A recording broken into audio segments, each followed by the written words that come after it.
Hey Raghunath, tell everyone about our Patreon community. Sure, Kastuba. The Wisdom of the Sages Patreon community is an incredible online yoga resource. If you like the type of yoga wisdom and culture we share on the show, then our Patreon community is a great next step. This is a listener-supported podcast, and any level of sponsorship will unlock a wide range of live and archived classes, talks, and even workshops. Raghunath teaches, I teach, and we have a host of other excellent teachers on topics ranging from yoga philosophy, asana classes, storytelling, Ayurveda, kirtan, cooking, meditation, and a lot more. We even have an incredible online Bhakti 12-step recovery group. So if you want to check it out, go to patreon.com/wisdom of the sages. All right, let's get it on. Om Namo Bhagavate Vasudevaya. Om Namo Bhagavate Vasudevaya. Om Namo Bhagavate Vasudevaya.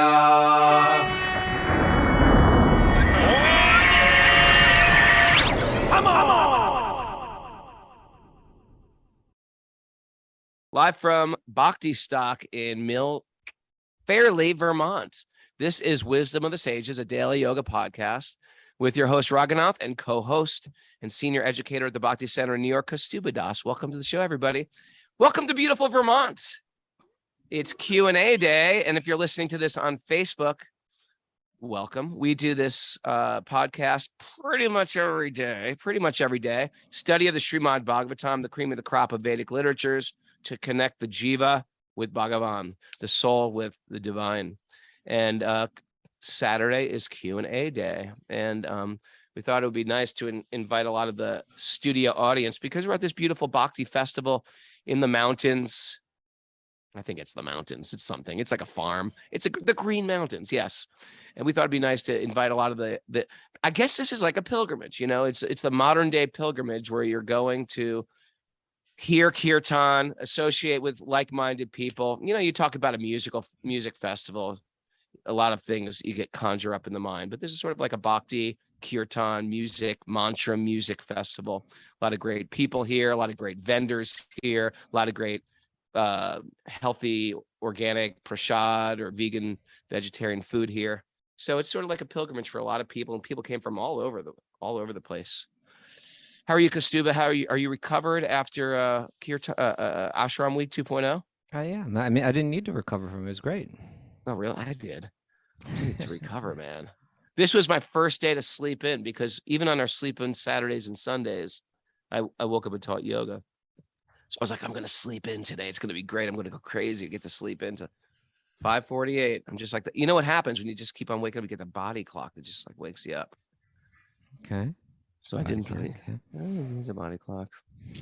So anyway, everybody's here. They're sort of got their camp face on. You know that? You know what I'm talking about? That camp face. They've been sleeping in a tent, and they're like, "Good morning." That's called camper's face. It's like, yeah, I slept great. And they're like, just bathed. I'm just bathed in the brook. I feel great. But anyway, that's where we're at today. We got some important announcements, Raghunath. Yeah. What's going on? Tell me. Mara? Well, there's no show tomorrow. Tomorrow's the day off. Yep. And then even bigger than that is that tomorrow is Karuna's 9th birthday. What? Karuna. Okay. Yeah, So we have 8 years old. We have an 8-year-old on the show who never misses the show. She's from Lebanon. She knows 100 Sanskrit shlokas. She's maybe one of the best kirtan leaders I've ever seen. And I didn't realize that. I didn't realize all of her superpowers. But she came to Italy and she led a kirtan on the harmonium with this beautiful raga and had the entire, I thought, let's let her chant. Let's let the kid chant for 5 minutes. I thought I was doing her a favor. And she rocked that kirtan for like an hour. And it was like at least an hour. Yeah. I mean, I don't even lead kirtan for an hour. I lead like, okay. And no microphone in a huge room with about 100 people. Yeah. And she's 8. Yeah. But she's growing up. Our kid is growing up. And when I do a Sweet Baby Krishna thing on Patreon, I usually do it in the evening, New York time. And in Lebanon, it's like 2 a.m. She sets an alarm for Krishna Leela like at 2 a.m. She's quite amazing kid. And happy birthday, Karuna G. Happy birthday, Karuna. It's a She's big gonna be day. 9. Yeah. And she's very beloved of us all. She's very special to us all. Yeah. And you know what? You've been, and there's her mom. And you've inspired my son, because now my 8-year-old son is now learning shlokas. He's got 2 shlokas under his belt.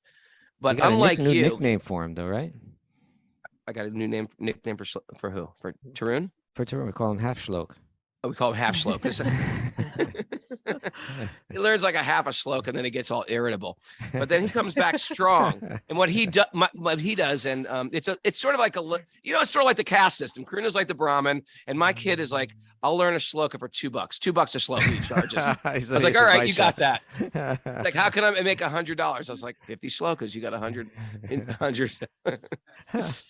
Yes. So anyway, whatever, you're blazing the way, Karuna. We're all very proud of you. You're getting a lot of you got a lot of traction on the message board today with these happy birthdays. But have a good day tomorrow. Run around, have fun, chant some shlokas, be free and happy, and come back. We'll see you when you're 9-year-old. Yeah, learn a new shloka for us for your birthday. How about that? Okay. She says, like, no all right, problem. I can do that. That's nothing for me. All right. So can I say one more Yeah, announcement? there's another announcement. sure, Mayor. Yeah, the Bhakti Center's Urban Devi meeting is tomorrow. Their monthly Sangha tomorrow at 11 a.m. Is it? Yeah, 11 a.m. Eastern time. Mhm. You go to the Bhakti Center website, and you go to the, I guess, online events and something. Yep. Urban Devi, and tomorrow's speaker is Vrindavan Vinodini Devi, and she's going to speak she's drawing from Bhakti wisdom and principles of coaching. She will explore through interactive exercises how to move from listening to respond to listening to learn with Bhakti principles. I think I listen to respond. I think I do too. Matter of fact, I don't even listen. Yeah, That's my problem. I think that's one of my biggest problems. I've already got something formulated in my head while you are speaking that I just want to say. This is, you know what? If I think if I should take but I'm this guilty course- too. I'm guilty too. No, you're not guilty. I do I this am. to you on a regular basis, Prabhu. Well, I I'm do serious. too. That's no. I cut you off. I you. step on it. They call it in radio world. They call it stepping on somebody. Is it? I think so. All right, you can step. If you're going to step on me, I just ask that you step on my head. You sweet man. You sweet man. All right, we got questions. You got questions. Oh, we got questions. I got a whole line of questions. I met a bunch of people at the coffee tent, and they've got questions. Where's Sarah? Mary. Mary, you want to come up first? All right, come up, Mary. These are Yeah, you gotta spontaneous come up questions. here. This could go anywhere, Raghunath. This could go anywhere, and Mary's a wild card too. No, I'm just kidding. Mary, this is Mary, and Mary is from. Where are you from, Mary? I'm from Vermont. And Okay. do you listen to the show, Mary? I've never listened before. No, I'm just joking. Yes, I do listen to the show. And I thank you. I thank you for this. It's leading me in my life. I'm very grateful. There Oh. are a lot of others. Others are people we don't see on Zoom every day, but they're not floating. And this is, I would call this room today, Otherland. Otherland, Vermont, because there's so many others here that it's like quite exciting for me today. Okay, so Mary, please, what's your question?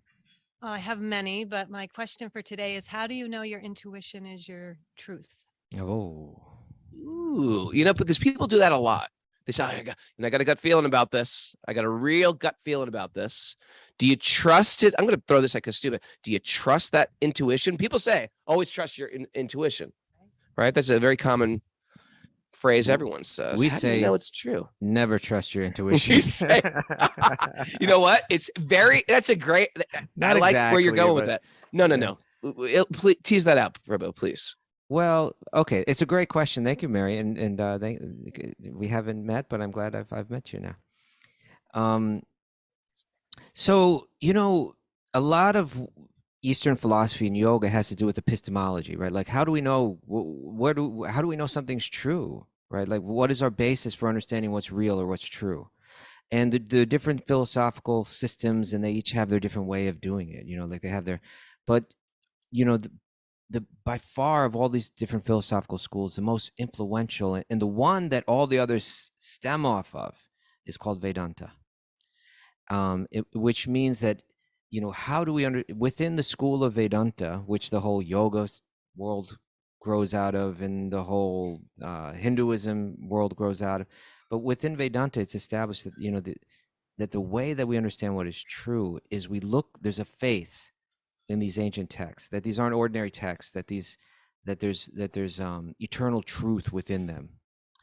Now that being said, it's not so easy. Just turn the page and there's your answer. It's still a challenge to understand what is true sometimes, or how to best apply it. And there's so much of this knowledge out there that it can be difficult. Sometimes it seems like, there's justification for seeing things from many different angles from these texts. So that's there. So it's never easy. Well, I'm going to say it's never easy, but often it's not easy to try to understand like what is right or what is wrong in this situation, or what is true and what is false. But the idea is that we have our own intelligence, and we never abandon that. It's not that we just throw our critical thinking out the window. But the idea is that we're applying our critical thinking to a broad basis of knowledge, these Vedic texts, and testing them and applying them and experimenting with them. And if we do, then it is likely that our faith in them may begin to grow. We may begin to say, hey, again and again in my life, these texts have come right through, and they provided insights that have been valuable for me. And I can feel the better me is arising out of them, and I'm seeing the world more clearly, and this whole thing is moving in a good direction, and that starts to increase one's faith. And so you bring up the question of intuition, and I don't want to throw that out the window, but at the same time, we do have the tendency to, one, be mistaken often, to just be dead wrong, or two, to use our intellect to rationalize or justify the things that our mind and senses want to be true. Right? Okay, I like that. Right?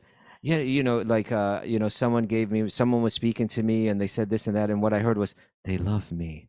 And they, or, there's so many different ways where we may feel that this is it our intuition, or is it the calling of the manas, the impulsive part of our mind, or our senses?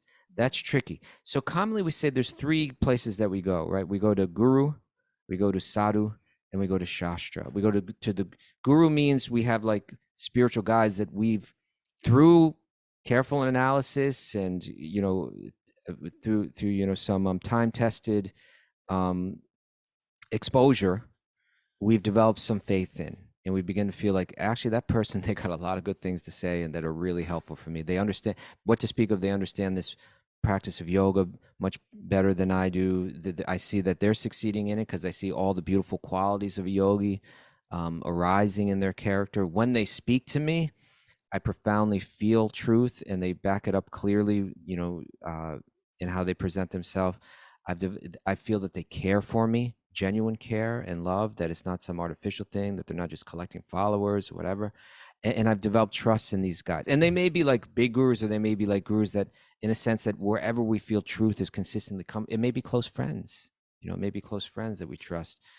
So there's guru, there's sadhu.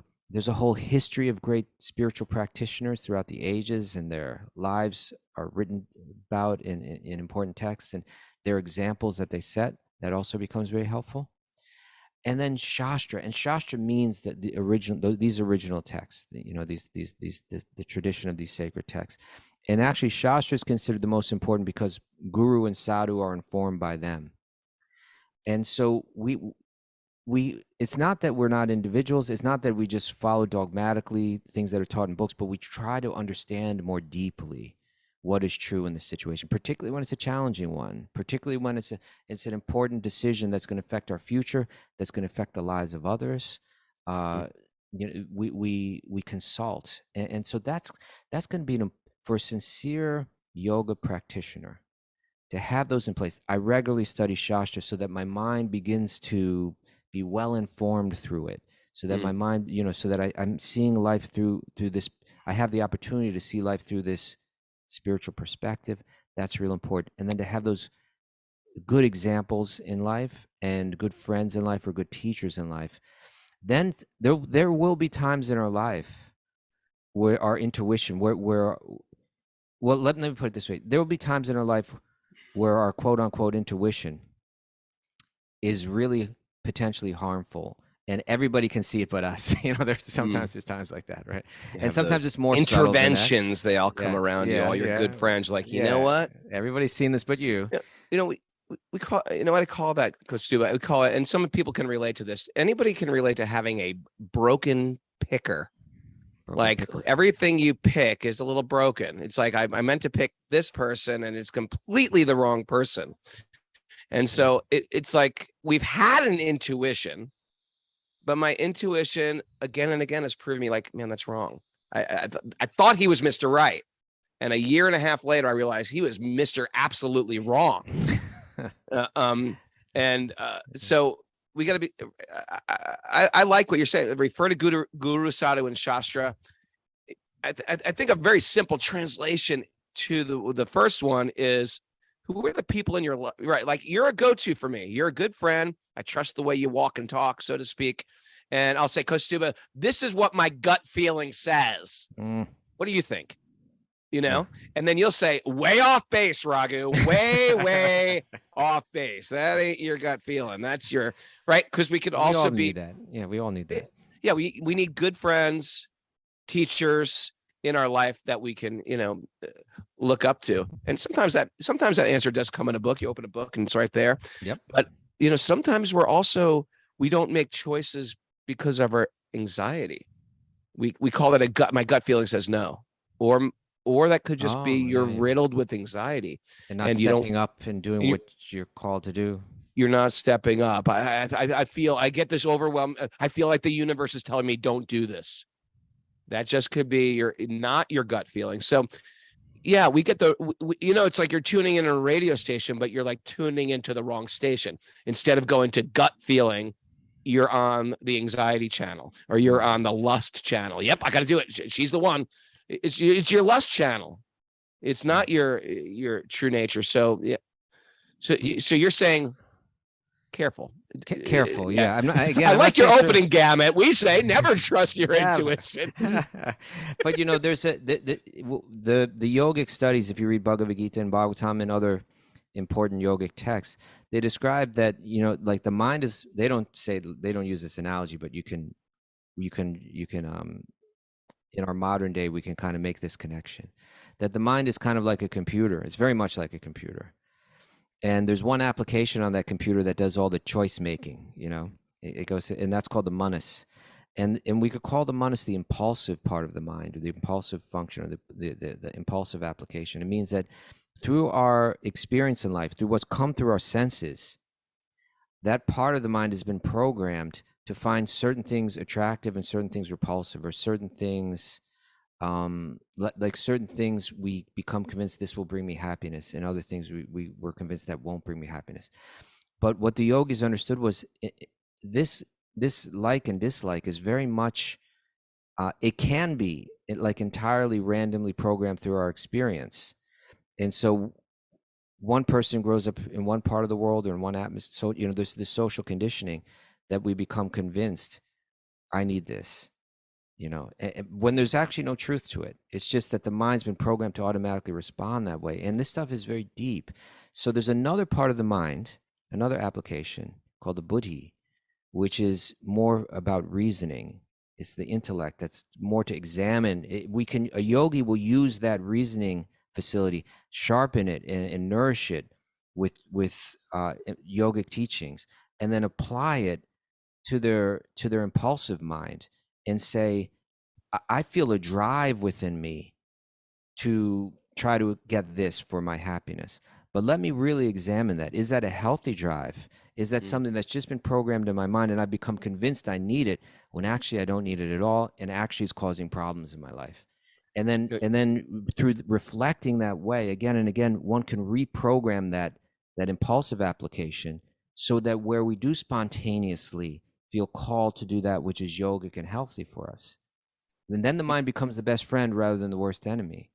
But it seems like the most unspiritual thing to say. Don't trust your intuition, Don't trust right? your- It seems like the most Yeah. unspiritual thing to say. But there are times where the intuition is right on also. It's Sure. just like you just don't know. You just don't know when that is. So it's good to sort of outsource that to people that you trust and make sure you're not total. I think the 12-step Bhakti recovery people are right on the board too. Yeah, this is everything we believe. If you think if you're addicted to something, that impulse to go for that, that addictive substance, it seems like it's a gut feeling. It's not a I problem. need cocaine. Yes, Yes. my gut is telling me cocaine. I've got it under control. Right? My gut says this one time won't harm anything. Anyway, was that a good answer? Is that good? She's like, I don't know what to do with my life now. now I'm completely confused. Thank you, Mary. Thank you, Mary. Hey, Bo. Thank you. Good answer. I felt like that was a good answer. Good answer, everybody. Good answer. Hey, Bo. Next we have commercial real estate herself, Monica Walsh, famous other from the Long Beach Island. Say hello, Monica. She's been listening to the show. How long have you been listening to the show for? Since before it was the show. So I was wow. very lucky. Sorry. Hi. Good morning. You got to speak right in the microphone. I'm sorry. Who is this now? Could This is Monica Walsh. She's been Monica listening Walsh, to the of course. show. Yeah. Yeah, Monica she's been Walsh. listening to the show before it was called the show, or Super before Soul it was Saver Wisdom Sangha. Sages. Yeah, I was really lucky because Luke Carmen was my teacher, and Oh, wow. he hooked me up, and he brought me to Palo Santo, and I think it was February of 2019, where I had my first Six Pillars weekend, and that was a blessing, and it took a while and a pandemic, but things are really beautiful now. Sometimes we just need a little pandemic. No. There's a little pandemic in our lives. No, All that was sometimes missing. we do. It sounded silly, but sometimes we need some sort of gong from God. Bong to sort of I need to recalibrate. Actually, so that portion, was that Wednesday you were talking about that the gong that really I think he's been spoke to talking about it every day since he read it. I'm trying to make that a thing now. I don't know if you picked that, because Stuba knows when I'm trying to make a thing. I try to get a It's a good one. catchphrase, like Good the takeaways. I'm trying to change them to goodies, but it's not working. I'm mentioning it every day. I'm waiting to see what sticks. So yes. I mean, it hit me actually because every time I've seen you for the past year, there's been forces in my life that have been trying to draw me back to Maya. Seriously, it's not an accident, and oh my God, and every time it happens, I'm tested, and I keep trying to make the right choice, and I feel so blessed. And I guess so it leads me into my question, because it's sort of like the feeling of when you're waking up, it feels like puberty. Right, like you're growing into adulthood, and previously you're making childish choices. Right. So, I mean, it's awkward. For me, I feel the world really physically. That's sometimes the way you come to yoga, but I feel like I'm shedding junk. And it's very emotional, of course. And then at the same time, when you reflect on it, you're like, okay, it feels like puberty, but instead of, having these poor choices, I'm making better choices. So it's conversely also the opposite. So it lives within that thought about duality. And so how are we're shedding that external junk that we've built up until this point, and now we're leaving that duality and finding that higher self to connect with the divine, and so how to best navigate it, because sometimes it's so intense you got to put a hat on. Okay, so how to navigate? We need it just a little bit tighter here. How to navigate through that puberty to get Spiritual puberty. to that mature that mature state of spiritual. Well, I don't know what that next point is. I'm sure bliss isn't that step, but it comes eventually. Can I try to tackle this one, Kostub? Yeah, go for it, please. Okay. It's a whole new world. It's just like you're going through puberty. all of a sudden you wake up, you got a little mustache, you know what I mean? Or something like that. Guys know their voice changes, or, I have kids, so I've watched them go through puberty and it gets weird. And what do you do with it? You're still a little kid, but you've got like adult desires now. You want independence, but you're completely dependent. So in a spiritual, using that into a spiritual analogy, how do you do that? The best thing to do with that is you need it sounds pedestrian, but you need the company of people who are also on that path, who are also serious on that path, because with those powers of adulthood in your spiritual life, you can go different, and that sort of like newfound freedom. Like I've seen people say, you know what? I've been living a corporate life, a material life, working under this guy for so long. I'm going to find my independence. I'm quitting my job. I'm buying a camper, whatever it is. But at the same time, in that breaking from their routine life, which seems like a conveyor belt that the whole world is on, you can really go astray. I've seen people go really astray on that as well.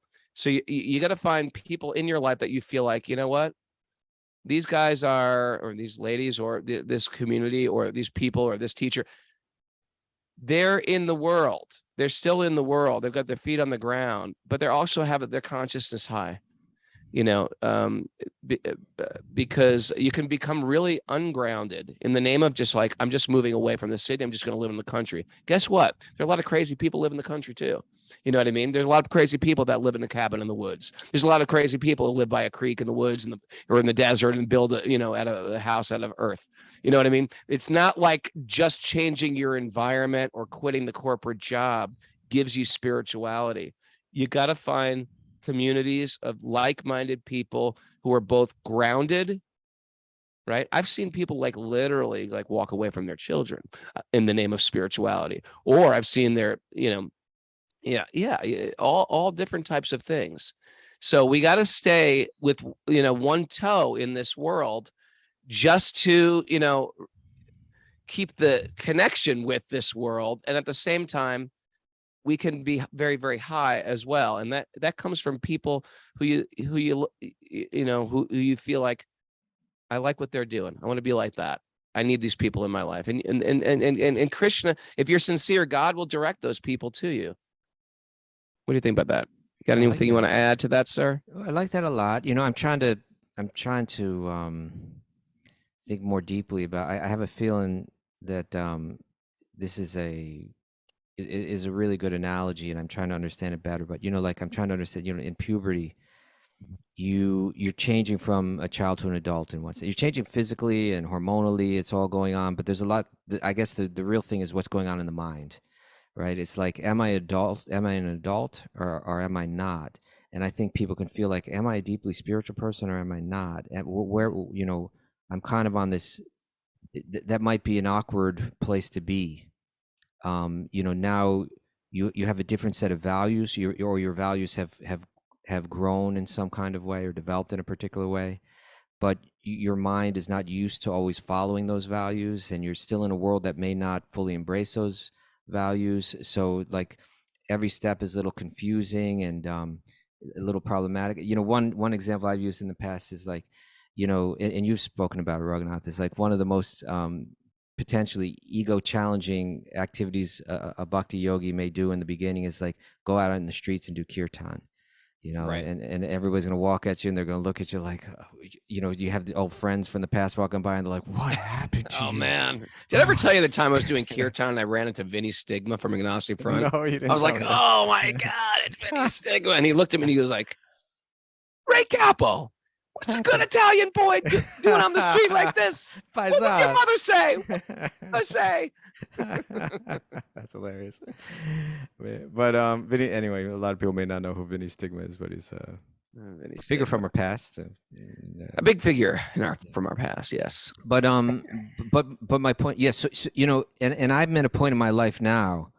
It doesn't matter who in the world walks down that street and sees me out chanting, kirtan in the street. There's nobody that's going to make me feel awkward or where I'm going to get mental about it or anything like that. And so I think, it takes a little time to grow into your spiritual life, to understand it more deeply, to let go of whatever I guess hesitations that we have that aren't substantial, you know, like superficial hesitations, or you just getting off the mental platform. To learn to embrace our spiritual path more gracefully, you know, to be able to apply it and live it more gracefully in a world that's not necessarily suited for it or in harmony with it. It takes a little time, you know, and we see a lot of times when people are new to this, there's a term that we use sometimes called pure devotee syndrome, right? It means like suddenly you think you know, like now that I've caught on to the spiritual path, I'm super advanced. The whole world doesn't know it. I know it. And when we're thinking we're way more advanced than everybody, but actually we have so much more work to do.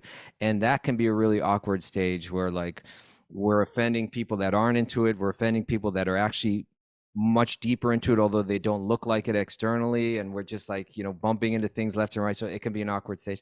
So I guess, you know, overall my answer is that just like puberty, it takes time and you got to pass through it, but nature, you know, takes its course, and then eventually you're an adult and you're more comfortable in your skin and so on. That will happen spiritually too, and it just takes time. And what Raghunath was saying is super important, that, you know, especially if you're with people that are spiritually mature, then it could be so much easier and so much more natural and so much more graceful than trying to always figure it out on our own. I like that. Do you like that? It's really nice. Oh, thank you. You're really nice too. Really, Monica Walsh is very nice. Thank you, Monica. Thank you, Monica. Arrivo. Good questions. You know, Good there are a questions. lot of sweet others here today. And we have another Zoom. We actually have a regular Zoomer here today that is going to jump on. And his name is Babananda. Babananda, come on down. Babananda is here. Good morning. Yeah, talking to my Morning, uncle. Kastuba. Hey, good to see you again, my man. Nice to see you. Last time I Nice saw to see you was in everybody. the airport in Rome. Oh no, the airport actually in Paris. Firenze. Firenze. We were, Oh, that's yeah. Firenze, Just, Firenze. we were But then just but then we also bumped into each other in the airport in Paris too. Correct. So yeah, we just were in Italy with Babananda. Babananda's a regular Zoomer. He's actually a long time into Bhakti since like the 70s. I was in the Bhakti program in Los Angeles in 1978. That's like old school 1.0, the school. Bhakti program. I bet it was a serious Bhakti program too. It was pretty extreme, pretty hardcore. That was the old days, man. It was 1.0 was serious. It was like boot camp, Okay. you know. I was 20 years old. It was just a bit much for me at the time, but Okay. you know, I stayed for some time. And as Kastuba had said, singing and dancing on the street corner, I'll just go back a little further. I remember my first exposure to devotees was maybe when I was 10 years old. I remember walking with my mother shopping downtown in Midwest Canada, see these people with yellow robes singing and dancing on the street corner. And I was just very, very attracted to it. And I knew there was something there. I thought, these people, what is it that makes them be so unconventional? There has to be something important there. And your mother was like, keep walking, keep walking. Come along, Bobby. Nothing to see here. And that was 55 years ago. Wow. That is great. Can you do me a favor? Just sit a little closer to me because I like you. Very well. And your question for So- today, Babananda. My question, just the short form of it is, why am I so special? Like, not as special as Karuna, but you know, to tease that out a bit, there's a lot of people in this world, very few of them, really. Not that many are into spiritual life. And those that, you know, that are interested in spiritual life, not that many are into the dharmic pathways. And of those that are in the dharmic pathways, there's even fewer that are into bhakti. And, you know, why am I in all of those categories? Would life be easier if I wasn't? Sometimes I think. And why does bhakti resonate so deeply with me? And when I'm here, it's easy not to feel special. We're all special on this path, right? But when I go home, I feel unique, alone, and a little weird. Okay. So, Good question. Very good question. What makes this guy so special? Why is he so fortunate, perhaps, is part of the question, too. What verse came to mind immediately? Well, I suppose Manushanam Sahasreshu.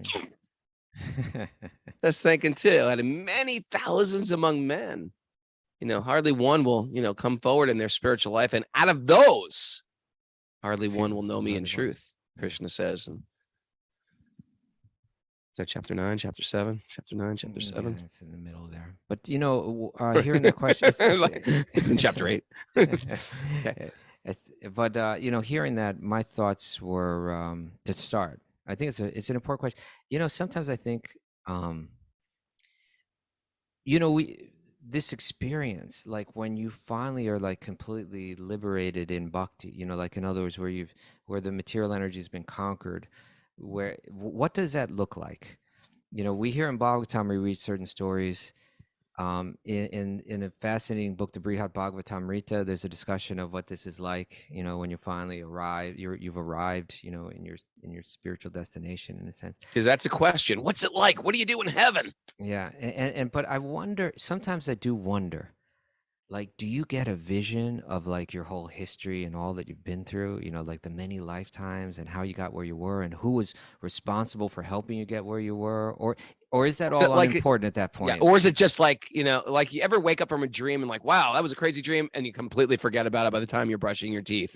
You know what I mean? Yeah. And it was a incredibly elaborate doesn't matter at all. Yeah. Twists and turns, but then you're like, who cares? Yeah. So I don't know what it'll be like, but your question makes me think of that, because I think there's a really important principle.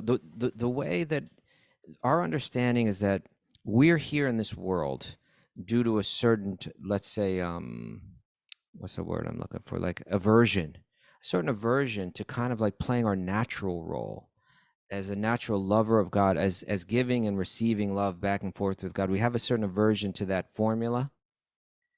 And now we're wandering around in a world where there's laws in place, and those laws are kind of automatic. They work kind of automatically. The laws of karma work automatically. Where we're kind of put in this automated system that's kind of designed to simultaneously give us an opportunity to independently find pleasures, but also it's kind of geared to turning us away from that too, because disappointing or painful experiences are here to kind of make us more thoughtful. And then a lot of information is thrown into the world too to help us kind of work our way out of it, but it's kind of automated. But there's one feature in that goes beyond the automation, that begins to just like break through the automation, and it's almost like if there's a jail and then there's certain people that are walking into this jail, like just trying to grab anyone they can and help them reform, so that they can get out more quickly or something like that. And that's called the devotee, right? That's the devotee, of Krishna. That it's said that Krishna's nature, he's just very sweet by nature. He's very kind by nature, soft, loving by nature. But if you want to turn away, then he's like saying, that's okay. You can do that. I'm ready when you come back. Go ahead, go into the automated thing. I've kind of programmed it already so that you can do what you feel you need to do. And I'm just waiting for you to come back. You be you. You go ahead, you play the thing be out. You in Maya. Yeah. But the devotee says, I'm breaking through all that. I want to try to, hopefully they do it gracefully, but like the idea is that they're saying they're not waiting for you to come around to the realization gradually. They want to try to help. They may help in unlimited different ways. They may try to. It may even be just their prayer or their desire, but somehow, and this is why we call it mercy, because we deserve the automated system, but something comes out of nowhere and says, yes, hey, I'm reaching out and I'm trying to connect. And this just, if I just want to say one more thing, and then so this, it's said that the mercy of the devotee is greater than the mercy of Krishna. And then even Krishna decides to become the devotee and comes as Sri Chaitanya and becomes super merciful. So somehow we're caught up in that wave. Kostuba, this reminds me of who are the four great souls? Four great souls. Four great souls. Four. Stage like beings. Assume you're not talking about Led Zeppelin. No, the Beatles. you're ruining my joke there. It was actually the Red Hot Chili Peppers. I was setting you up to say the four Kumars. Okay. Red Hot Chili Peppers, to quote these great sages: "Give it away, give it away, give it away now." That explained everything. Right? Yeah. Because a big part of the practice of love and getting love is you give love, right? It's like, you ever sit there and just like, oh, no one loves me. No one loves me. No one well, go love somebody then. And what's the best way to love somebody? You give direction, right? You give direction. You give spirit. You don't look at them as bodies anymore. You see underneath their body, underneath their skin, underneath their hair, underneath their politics, underneath their gender. And you see, here's a spiritual being. And I want to nurture that. I feel some grounded in this, and I want to give that away. And this is our whole process. And this is like a good message for the show. Someone has given you love. Somewhere down the line, 55 years ago, they extended their hand, as Coach Stupid was saying, extended their hand and touched your heart. And it could have even been those guys jumping around on the streets that you were like, something special here. Something is special. They're so unconventional. I appreciate that. And it could have been the smile on their face while they were singing, you know? So talking to the Bhakti Stock people here, we're all here right now. Let's keep that mood. The people who are setting up this festival, that's the mood here. You know, everybody's got a little booth, everybody who's got a yoga teacher here, everybody who's presenting, everybody who's singing. When you're in the audience singing, hey, you're in the audience singing in kirtan, there could be someone right next to you who's suicidal. And your enthusiasm for singing, your focus on the holy name during the singing could change the heart of the person right next to you. So yeah, we have what we have by the mercy of other people who sort of give it away. And it's sort of our responsibility, if we're listening to this program right now, the show, that we have a responsibility also, not just to zip our life up and take care of now I've got a good home to live, and now I've got like my resources right, and now then I can sit and meditate every morning, but to actually go out on a limb and to give it to other people and make that your responsibility. And why? Because we have debts to pay back, and that's our debts to our teachers. You can't pay back your teachers if you think about it. I can never pay back my mom for what she did for me. I can never pay back for key pillar people in my life who've put me on a spiritual trajectory. I can't pay back teachers who've like tolerated my nonsense at 22, living in an ashram, like doing ridiculous things. And they just are like, no, you don't do it like that. No, you know, I've got so many ridiculous stories of myself. I'll save you. I'll spare y'all. But just as long as you spare the Calcutta Book Fair one, I'm okay. Yeah, I'll spare that one. But the point is, they just tolerated me. And what did they give me? Tolerance, compassion, and love. Yeah. Tolerance, compassion, love. That's how we deal with people. That's how we deal with dented cans of this world. We understand we ourselves are dented. And so we give tolerance, compassion, and love. And we encourage people wherever they're at. And someone did that for you. And now we take it seriously that we got to give that back to other people. That's the only way we pay that debt back. You know, there's also this question reminds me of a verse from Bhagavatam. Often quoted verse. It's a verse. Devarsha bhutapta nrinam pitrinam. No. Aho batasva pakuta giriyan. It's a verse it's often quoted to kind of like again, the Bhagavatam is where the completion of all the text comes. So where some of the earlier texts may have gotten someone locked into a dogmatic kind of caste system kind of view of the world, this verse where Vyasadev's clarifying everything is to help us break down and look to the essence. What is the essence? But it also talks about our past, or the past of people that chant the holy name, people that are practicing bhakti. So it says, oh, how glorious are they whose tongues are chanting the holy name, even if born in the lowest of families. It mentions dog eaters, right? In other words, people that just aren't practicing any Vedic kind of practices at all. I've never eaten a dog, but not in this life. Low. Not good point. Yeah. Good point.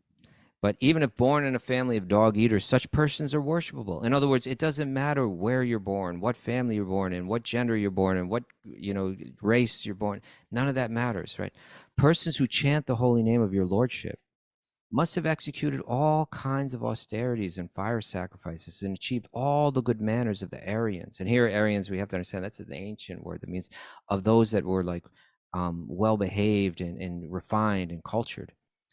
To be chanting the holy name of your lordship, they must have bathed at holy places of pilgrimage, studied the Vedas, and fulfilled everything required.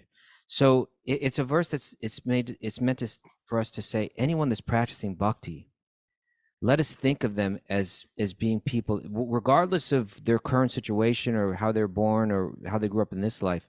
We treat them and respect them as if for a very long time, and even for many lifetimes, they've been seriously practicing this. And there's some truth. And at the same time, like, so in other words, the healthy way to operate, is that I think that anyone that's practicing this, I respect them as a person that's a great soul, an old soul. Sometimes we say, right? Like someone that's been for lifetimes practicing this. Yeah.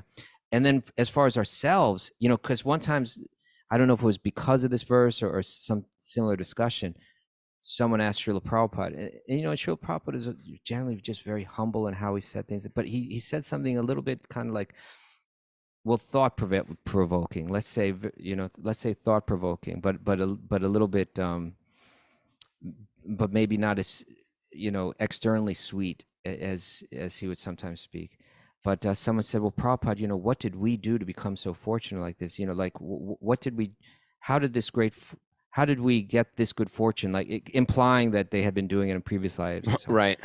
and Prabhupada said, I created your good fortune. Like I created it, meaning, like, in other words, you were living in a world where you're totally out of touch with this, and I received an order to become a messenger of this, and and that was your good fortune. Right. So when we look at others that are practicing this, we can say this is an old soul and when we think of ourselves, we can think of, I've got nothing. If certain people didn't step into my life and hand deliver this to me, I would be completely out there. Because it's really easy to get trapped in your ego, but like, I must have been practicing this for lifetimes. I'm very special. Obviously. Right. With I like that. With ourselves, we think, hey, by the mercy of Guru, I know what I was, when I was, a teenager. Yeah. But in others, you see them as very high. I like the way that put that. Right. Thank you, Babananda. I hope that was satisfying. Thank you. I'm grateful for the answer, and I'm grateful for the ability to connect with other special people in this day and age. Well, you're great. Grateful to connect with you, guy. Babananda, Haribo. All right. It's very dark. I think we have time for one more. It's very, very dark in here. So we're going to invite the bright light of Vermont. Yotima herself, Kelly Skinner. The one and only. Hare Krishna. What a pleasure to see Kelly Skinner. Hare Krishna Kasula. Hi, Mary. Hi. I just wanted to say one thing with the puberty comment. I was thinking let's bring it back to puberty. Yeah. I was thinking of braces, and did you have braces and red hair? Yeah. Red hair, braces, freckles. And I remember like wearing braids and having braces. And I was thinking about how when you get braces, it's painful and it's like so dorky and like not cool. And that's kind of like beginning of spiritual life. Does it drive you crazy now that they have invisible braces now? You're like, Invisalign. Like, come on. But you had to wear like the whole night gear.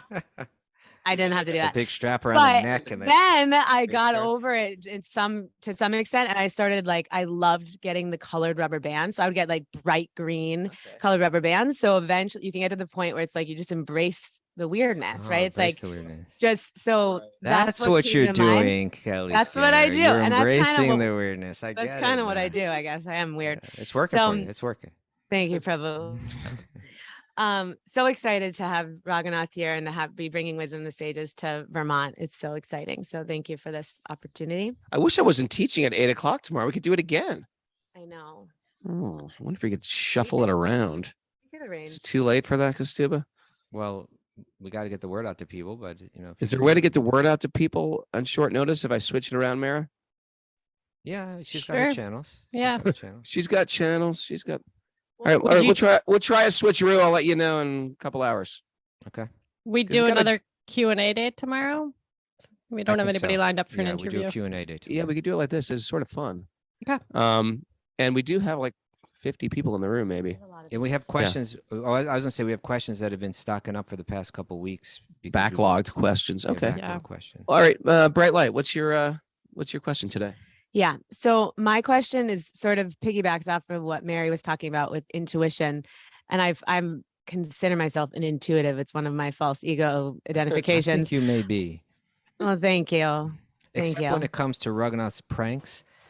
I know, fall for all those. You fall for those. like a she's complete sucker. she's a prankster's dream come true. It's the famous story of me telling her that there is a toothless crocodile in the pond, and you just gotta wave the water around, And they it'll come up and softly you can bite ride you. it around.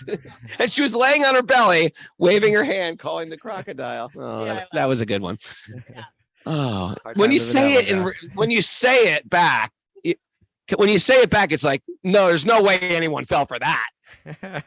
My defense, we were in Colombia. Kastuba was there for dental work. I figured like maybe they'd That's remove teeth from the crocodiles. And I'm quick. I thought I could get away. And Raghunath said it would just like thrash me around. It wouldn't hurt me. So I was like, it's worth a shot. I want to check it out. Actually, this leads into my question now. Okay. This is a great example of my question. So I am a recovering codependent. Okay. Right. So being codependent is people pleasing. And so wanting to please my teachers. Yeah, I'll Right, get down there so- and try to find that crocodile. Yeah, I'm going to check out the crocodile. And, my thought was like, why would my teacher tell me something that wasn't true? Oh, okay. So to prank you, to have fun, Prank you, to perhaps, laugh. and make us all merrymaking day. So my question is, when asking for guidance, because that is something that I absolutely do, and to a smaller group of people, because if you ask too many people, there's too many opinions, and then I get more confused. Yeah. But what happens, or where's that line between asking for the guidance and then like really not agreeing with it, or beyond just not wanting to do it because it's uncomfortable and there's resistance, like being like, I don't think this is actually what is in alignment. What do you do to not make an offense, to not actually take your teacher's guidance, but to also not stand in, I don't want to say truth, because we were just talking about how maybe is it truth or not, but to not turn your back on what you feel is actually right for you.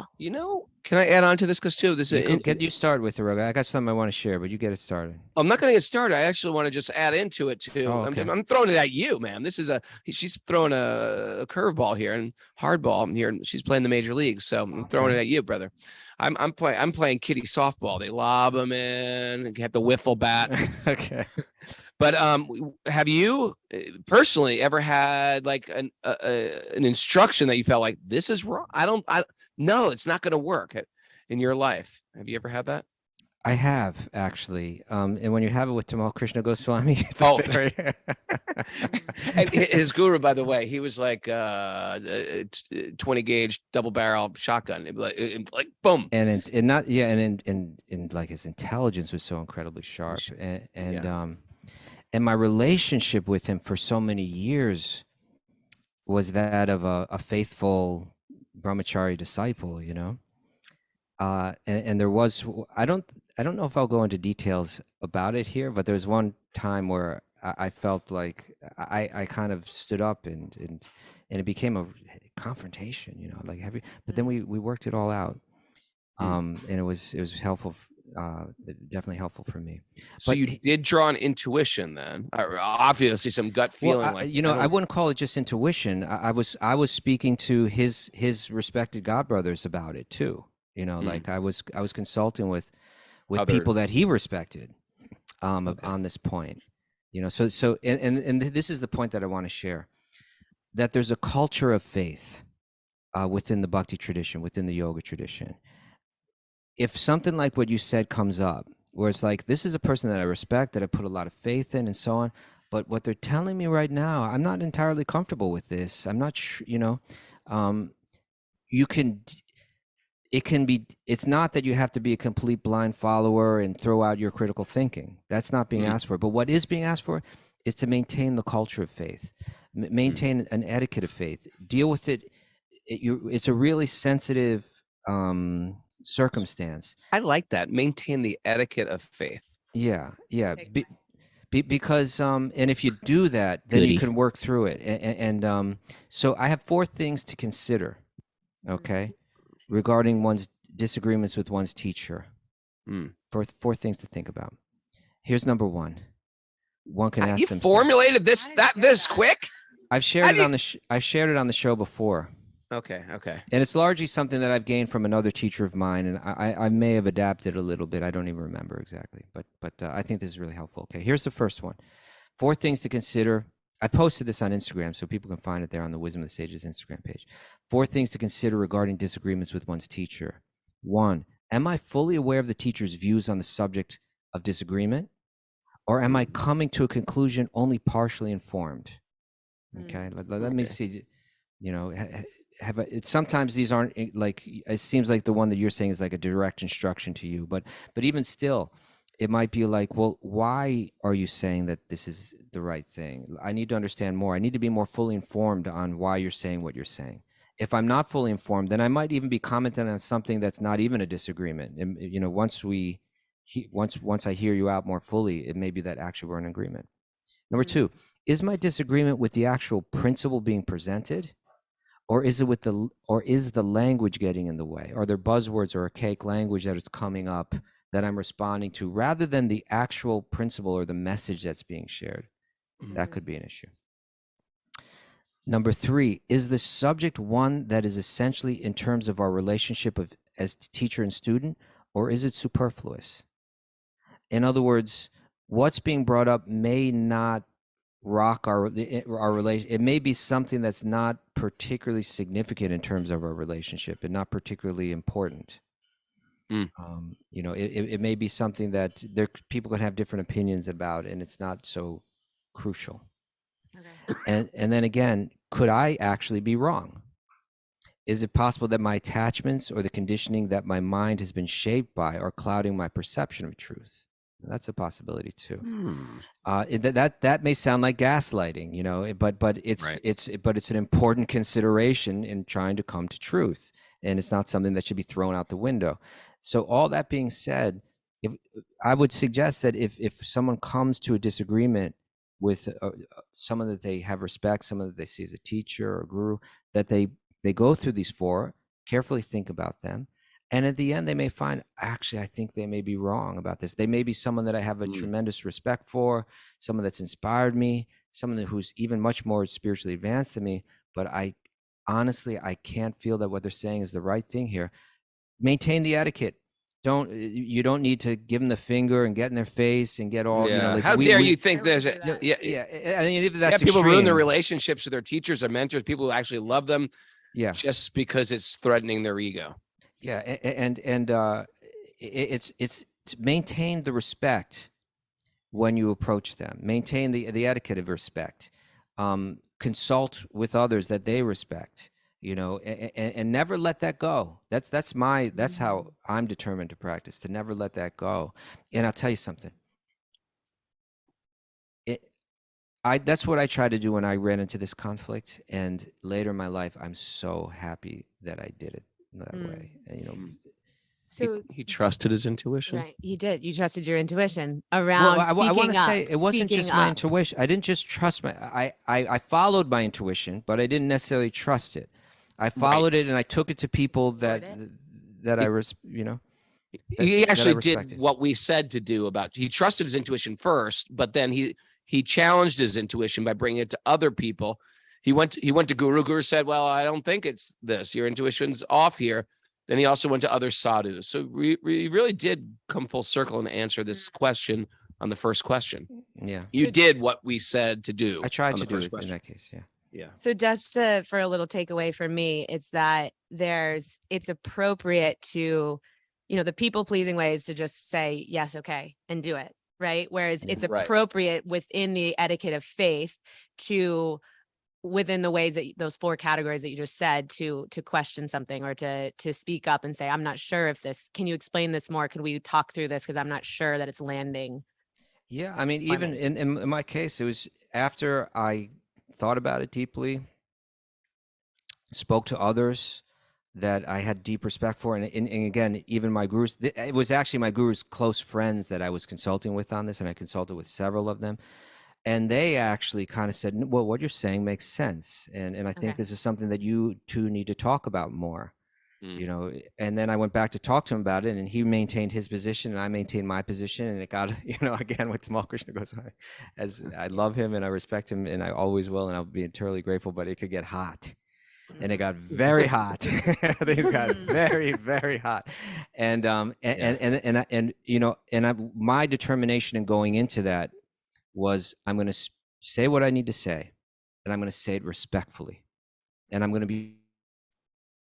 And eventually, what happened is like, there was kind of like a series of exchanges between me and him, between him, me and his godbrothers, between him and his godbrothers, then the whole circle, and just kind of like it wasn't like these were like planned meetings or anything, but it was kind of moving. The issue was moving and moving.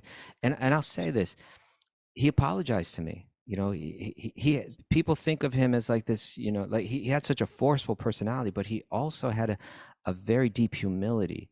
And as a guru, he apologized to his disciple, and he said, I apologize for this, And then he actually later he really went to because I think he sensed still a sense of some lingering distance between us because of this. He actually went out of his way to try to nullify that too, in several really moving ways. So, and in that I saw the beauty of this culture, right? Like, there's even with that forceful nature, there's a softness there that's still preserved. And the etiquette from disciple to guru is all respect. But here the guru said, okay, traditionally that's the way, but even he humbled himself and apologized to his disciple. That's not a stereotypical guru disciple exchange. But because he was seeking truth and the essence of it all and all that, he was willing to stretch or bend or extend, in a way, or break, whatever you want to call it, in order to seek the essence that we love each other, we respect each other. I still feel it's my responsibility to act as your guide, and I'm like, yes, and I feel it's to my eternal benefit to receive your guidance. It was all preserved, and if I would have broken that etiquette, it's very likely that's when the teacher says, I can't help this person now. Like they don't want my help. And you say things that, it's guru disciple relationship isn't just knowledge being transferred, didactically. But it's a heart-to-heart exchange. It takes place, affection and love and affection and respect and all these things are part of what facilitate that transferal of spiritual knowledge. And if that's broken, then the relationship is broken, and that transferal is broken. And so, therefore, that etiquette is so important, is to keep the channels of communication and knowledge and ultimately love, to keep those channels open. And so it's a beautiful social, again, as Americans, we tend to etiquette and, conforming and all of that is, we got minds that'll get triggered like crazy by it. But we're road ragers. Are you kidding? We're road rage. We'll road rage with everybody. I'll road rage walking.